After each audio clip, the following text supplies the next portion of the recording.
Hello guys, welcome back to the video. ഇന്ന് നമ്മൾ discuss ചെയ്യുന്നത് ഇൻട്രൊഡക്ഷൻ ടു ഇലക്ട്രോണിക് മീഡിയ എന്ന സബ്ജക്റ്റിലെ എലമെൻറ്റ്സ് ഓഫ് കമ്മ്യൂണിക്കേഷൻ എന്ന സെക്കൻഡ് യൂണിറ്റ് ആണ്.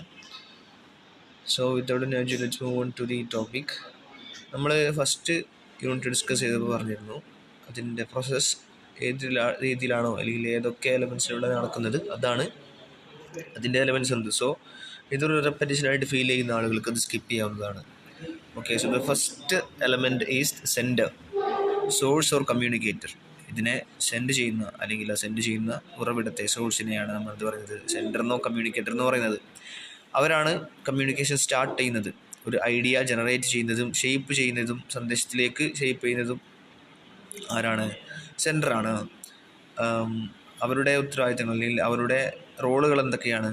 ഐഡൻറ്റിഫൈസ് ദ ഇൻറ്റൻറ്റ്, ലക്ഷ്യത്തെ എന്താണ് ഇതുകൊണ്ട് ഉദ്ദേശിക്കുന്നത് എന്നതിനെ തിരിച്ചറിയുന്നു. ഇൻഫോർമേഷനെ സെലക്ട് ചെയ്യുന്നു, എൻകോഡ് ചെയ്യുന്നു, മെസ്സേജിനെ എൻകോഡ് ചെയ്യുന്നു, ഒരു ചാനൽ സെലക്ട് ചെയ്യുന്നു, അതുപോലെ തന്നെ ക്ലാരിറ്റി ഉറപ്പുവരുത്തുന്നു. ഇനി ഇമ്പോർട്ടൻസ് നോക്കൂ. Unclear sender leads to weak communication. Clear അല്ലാത്ത ഒരു സെൻഡറാണ് നമുക്ക് മുമ്പിലുള്ളതെങ്കിൽ, ഒരു കമ്മ്യൂണിക്കേഷനുള്ളതെങ്കിൽ അതിനെ ഒരു ഇഫക്റ്റീവ് കമ്മ്യൂണിക്കേഷൻ അല്ലാത്ത ഒരു വീക്ക് കമ്മ്യൂണിക്കേഷനാക്കി മാറ്റും. രണ്ടാമത്തെ നോക്കൂ, മെസ്സേജ്.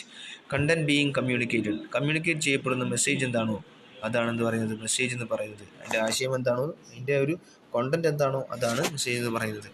ഇൻഫോർമേറ്റീവ് ആയിട്ടുള്ള മെസ്സേജുകൾ ഉണ്ടാവാം, ഇമോഷണൽ ആയിട്ടുള്ള മെസ്സേജുകൾ ഉണ്ടാവും, ഡയറക്റ്റീവ് ആയിട്ടുള്ള മെസ്സേജുകൾ ഉണ്ടാവും, പെർസ്വേസീവ് ആയിട്ടുള്ള മെസ്സേജുകൾ ഉണ്ടാവും. അതുപോലെ തന്നെ ഫോംസ് നമ്മൾ ഡിസ്കസ് ചെയ്തിരുന്നു. വെർബൽ, നോൺ വെർബൽ, വിഷ്വൽ ആയിട്ടുള്ള ഫോംസുകളൊക്കെ ഉണ്ടാവാം. ഇനി മെസ്സേജിന് വേണ്ട ക്വാളിറ്റീസ് ആണ്. ഒന്ന് ക്ലാരിറ്റി ഉണ്ടാവണം, ക്ലിയർ ആയിരിക്കണം. ഒന്ന് റെലവൻസ് ഉണ്ടാവണം, റെലവൻ്റ് ആയിരിക്കണം. നമ്മൾ ആ റിസീവർക്ക് അത് റെലവൻ്റ് ആയിട്ടുള്ള കാര്യമായിരിക്കണം. കംപ്ലീറ്റ് ആയിരിക്കണം, പകുതി മുറിഞ്ഞു പോകരുത്. ആൻഡ് ഓർഗനൈസ്ഡ്, എല്ലാം ഓർഡറിൽ ഓർഗനൈസ്ഡ് ആയിട്ട് ഉണ്ടാവണം. ഇനി എൻകോഡിങ് നോക്കൂ. Third element encoding. Process of converting ideas into symbols. ചില ഐഡിയകളെ, നമുക്ക് അബ്സ്ട്രാക്റ്റ് ആയിട്ടുണ്ടാകുന്ന ഐഡിയകളെ സിമ്പിൾസിലേക്ക് കൺവേർട്ട് ചെയ്യുന്ന പ്രോസസ്സിനെയാണ് എൻകോഡിങ് എന്ന് പറയുന്നത്. Involves language, tone, structure, symbols, visuals, non verbal quiz. അപ്പോൾ അതിൽ ലാംഗ്വേജ്, ഭാഷയും അതിൻ്റെ താളാത്മകത, ടോണും അതിൻ്റെ സ്ട്രക്ചറും, അത് നമ്മൾ ഉപയോഗപ്പെടുത്തുന്ന സ്പെസിഫിക് സിമ്പിൾസും അടയാളങ്ങളും, വിഷ്വൽസും, ഇമേജറി കാര്യങ്ങളൊക്കെ, ആൻഡ് നോൺ വെർബൽ ക്യൂസ് ആയിട്ടുള്ള കാര്യങ്ങളെല്ലാം തന്നെ അതിൽ ഉൾപ്പെടുന്നുണ്ട്. അതിൻ്റെ ഇമ്പോർട്ടൻസ് പറയുമ്പോൾ റിസീവേഴ്സിൻ്റെ തിരിച്ചറിയൽ അല്ലെങ്കിൽ റിസീവേഴ്സിൻ്റെ അണ്ടർസ്റ്റാൻഡിങ് ലെവൽ മനസ്സിലാക്കിയിട്ടായിരിക്കണം നമ്മൾ എന്ത് ചെയ്യേണ്ടത്, എൻകോഡ് ചെയ്യേണ്ടത്. ഇനി മീഡിയം അല്ലെങ്കിൽ ചാനൽ എന്ന് പറയുന്നത് pathway through which the message travels. Message അയക്കപ്പെടുന്ന പാത്വേ ആണ്, അല്ലെങ്കിൽ മെസ്സേജ് സഞ്ചരിക്കുന്ന പാത്വേനാണ്, വഴിയാണ് നമ്മൾ ചാനൽ അല്ലെങ്കിൽ മീഡിയം എന്ന് പറയുന്നത്.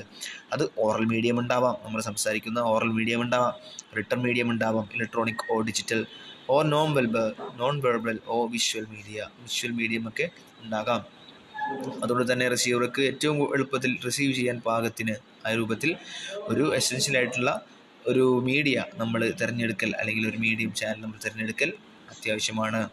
റിസീവർ നോക്കുക. The person of the group for ഹൂം the message is intended. ആരെ ലക്ഷ്യം വെച്ചുകൊണ്ടാണോ പിന്നെ മെസ്സേജ് ക്രിയേറ്റ് ചെയ്യപ്പെടുന്നത് അതിനെയാണ് എന്ത് പറയുന്നത്, റിസീവർ എന്ന് പറയുന്നത്. അതിൻ്റെ ഉത്തരവാദിത്തങ്ങൾ നോക്കൂ. Attention, interpretation, clarification. അതായത് കൃത്യമായിട്ടുള്ള ശ്രദ്ധ വേണം, അതിനെ കൃത്യമായിട്ട് വ്യാഖ്യാനിക്കാൻ കഴിവുണ്ടാവണം, ക്ലാരിഫിക്കേഷൻ ഉണ്ടാവണം. ഈ അണ്ടർസ്റ്റാൻഡിങ്, ഈ നമ്മുടെ റിസീവറുടെ അണ്ടർസ്റ്റാൻഡിങ് അദ്ദേഹത്തിൻ്റെ അറിവും അദ്ദേഹത്തിൻ്റെ കൾച്ചറും അദ്ദേഹത്തിൻ്റെ വൈകാരിക അവസ്ഥയും അദ്ദേഹത്തിൻ്റെ അനുഭവങ്ങളും ആറ്റിറ്റ്യൂഡും അനുസരിച്ചിട്ട് വ്യത്യാസപ്പെടും. അപ്പോൾ അതൊക്കെ മനസ്സിലാക്കിയിട്ടായിരിക്കണം നമ്മളൊരു മെസ്സേജ് സെൻഡ് ചെയ്യുമ്പോൾ അതൊക്കെ മനസ്സിലാക്കിയിട്ടാണ് സെൻഡ് ചെയ്യേണ്ടത്. ഇനി സെക്കൻഡ് ലാസ്റ്റ് പാർട്ടാണ്, എലമെൻ്റാണ് decoding. Receivers interprets the message. ഇവിടെയാണ് നമ്മുടെ റിസീവർ മെസ്സേജിനെ വ്യാഖ്യാനിക്കുന്നത്, അവർ തിരിച്ചറിഞ്ഞ് മനസ്സിലാക്കുന്നത്. അതുപോലെ തന്നെ റിസീവറുടെ ലാംഗ്വേജ് സ്കില്ലും അവരുടെ കൾച്ചറും ഇമോഷൻസും ലിസണിങ് അബിലിറ്റിയും എല്ലാം തന്നെ ഇതിൽ ഭയങ്കര ഫാക്ടേഴ്സായിട്ട് വരുന്നുണ്ട് കൃത്യമായിട്ട് മനസ്സിലാക്കുന്നതിൽ. ഇനി misunderstanding occurs if decoding fails.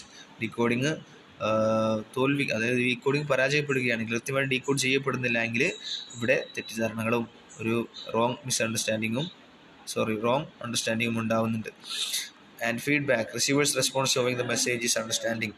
പിന്നെ ഒരു റിസീവറിന് മെസ്സേജ് മനസ്സിലായിട്ടുണ്ട്, അദ്ദേഹം ഉദ്ദേശിച്ച ഒരു ഇൻറ്റൻറ്റ് അവിടെ പൂർത്തിയായിട്ടുണ്ട് എന്ന് മനസ്സിലാക്കാൻ നമുക്ക് ലഭിക്കുന്ന ഒരു റെസ്പോൺസാണ്, റിസീവറുടെ ഭാഗത്ത് നിന്ന് റെസ്പോൺസാണ് എന്ത്, ഫീഡ്ബാക്ക് എന്ന് പറയുന്നത്. അത് verbal, non verbal, written, behavioural means അവരുടെ സ്വഭാവം. ഇപ്പോൾ നമ്മളൊരു കാര്യം പറഞ്ഞപ്പോൾ അവരൊരു മോശമായിട്ടുള്ള സ്വഭാവം കാണിച്ചു എങ്കിലെന്താണ്, അത് അവർ കൃത്യമായിട്ട് മനസ്സിലായിട്ടില്ല അല്ലെങ്കിൽ അത് ഇഷ്ടപ്പെട്ടില്ല എന്നാണ് മനസ്സിലാക്കേണ്ടത്. സോ അത് ഒരുപാട് ടൈപ്പ് ഉണ്ട്, വെർബൽ, നോൺ വെർബൽ, റിട്ടൺ, ബിഹേവിയറിലൊക്കെ ഉണ്ട്. അതിന് ഇമ്പോർട്ടൻസ് നോക്കൂ. മേക്സ് കമ്മ്യൂണിക്കേഷൻ 2 വേ. ഒരു കമ്മ്യൂണിക്കേഷനെ 2 വേ ആക്കുന്നത് എന്താണ്, ഫീഡ്ബാക്കാണ്. അതുപോലെ തന്നെ ക്ലാരിറ്റിയും വിശ്വാസവും ഉറപ്പുവരുത്തുന്നത് എന്താണ്, ഫീഡ്ബാക്കാണ്. ഇനി നോയ്സ് ആണ് മറ്റൊരു എലമെൻറ്റ്.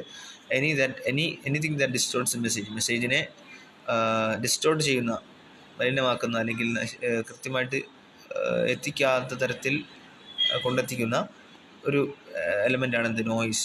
അത് ഫിസിക്കൽ ഉണ്ടാവും, സൈക്കോളജിക്കൽ ഉണ്ടാവും, സിമാറ്റിക് ഉണ്ടാവും, കൾച്ചറൽ ഉണ്ടാവും, ഫിസിയോളജിക്കൽ ഉണ്ടാവും. എല്ലാം നമ്മൾ ഡിസ്കസ് ചെയ്താണ്. You can go through the previous video to watch that, to understand that. And effect, അത് ക്ലാരിറ്റി കുറക്കുന്നു, അതിൽ തന്നെ മിസ്അണ്ടർസ്റ്റാൻഡിങ് ഉണ്ടാക്കുന്നു.